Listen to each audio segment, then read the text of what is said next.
اور آپ نے جو پہلا خطبہ دیا، امام جلال الدین سیوطی نے اپنی تاریخ الخلفاء کے اندر اس خطبہ کے کچھ الفاظ نقل کیے ہیں۔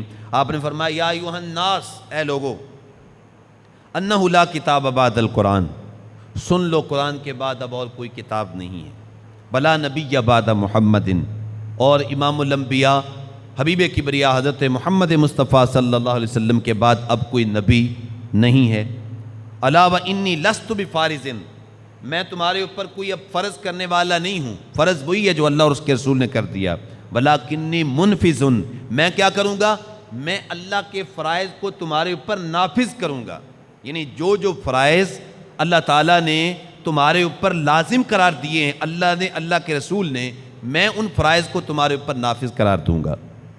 اور اللہ تعالیٰ نے عادل حکمرانوں کی صفت بھی قرآن میں ایسے ہی بیان کی، فرمایا الذین ان مکناہم فی الارض، اگر ہم ان کو زمین میں اقتدار دیں تو وہ کیا کام کرتے ہیں؟ فرمایا وہ 4 کام کرتے ہیں۔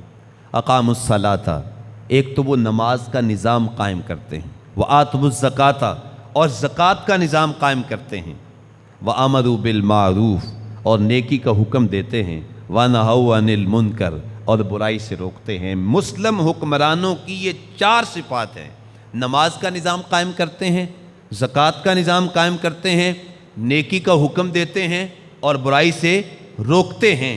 تو یہ 4 کام آپ نے اس انداز کے ساتھ بأحسن سر انجام دیے کہ تاریخ میں اس کی مثال بعد میں نہیں ملتی۔ اللہ اکبر۔ ایک روایت میں آتا ہے کہ جب ولید حکمران تھا، ولید بن عبد الملک، اس کا جب زمانہ تھا تو لوگ عمارات اور باغات کے متعلق گفتگو کرتے۔ جب بھی 2-4 آدمی بیٹھتے نا تو کوئی کہتا جی یہ میری کوٹھی ہے، کوئی کہتا یہ میں رہائش بنا رہا ہوں، کوئی کہتا یہ میں بنگلہ بنا رہا ہوں، کوئی کہتا میں نے اتنے پلاٹ خرید لیے ہیں۔ اس طریقہ سے لوگ ولید کے دور میں جب بیٹھتے تھے تو عمارات کے متعلق گفتگو کرتے اور باغات اور کھیتیوں کے متعلق گفتگو کرتے، میرے اتنے باغات ہیں، میری اتنی کھیتیاں ہیں، میری اتنی پراپرٹی ہے۔ یہ ولید کے دور کے اندر لوگ اس طرح کی باتیں کرتے تھے۔ اور جب سلیمان کا دور آیا تو لوگ جب 2-4 آدمی بیٹھتے تو پھر وہ شہوانیاں باتیں کرتے۔ کوئی کہتا میں اب شادی کروا رہا ہوں، ایک شادی میں نے کی تھی اس کو طلاق دے دی، اب دوسری شادی کروانے لگا ہوں۔ کوئی کہتا میری 2 ہے، میں تیسری کروانے لگا ہوں، کوئی کہتا میں چوتھی کروانے لگا ہوں۔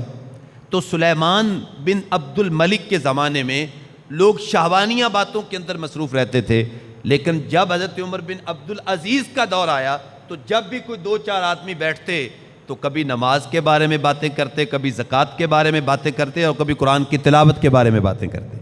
کبھی کہتے کہ تم فرضی نماز کے ساتھ ساتھ کوئی نفلی نمازیں بھی پڑھتے ہو، جو رمضان کے روزے رکھے اس کے علاوہ کوئی نفلی روزے بھی رکھتے ہو، قرآن کی تلاوت کے بارے میں باتیں ہوتی۔ تو یعنی جہاں بھی کوئی 2-4 آدمی بیٹھتے تو وہ ان 3 چیزوں کے متعلق خاص طور پہ گفتگو کرتے تھے۔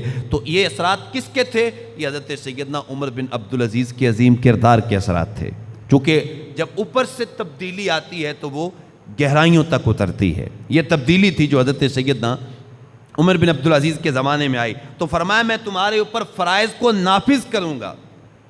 4 چیزیں قرآن نے بیان کی۔ پہلی چیز کہ وہ نماز قائم کرتے ہیں، دوسرا وہ زکوٰۃ کا نظام قائم کرتے ہیں۔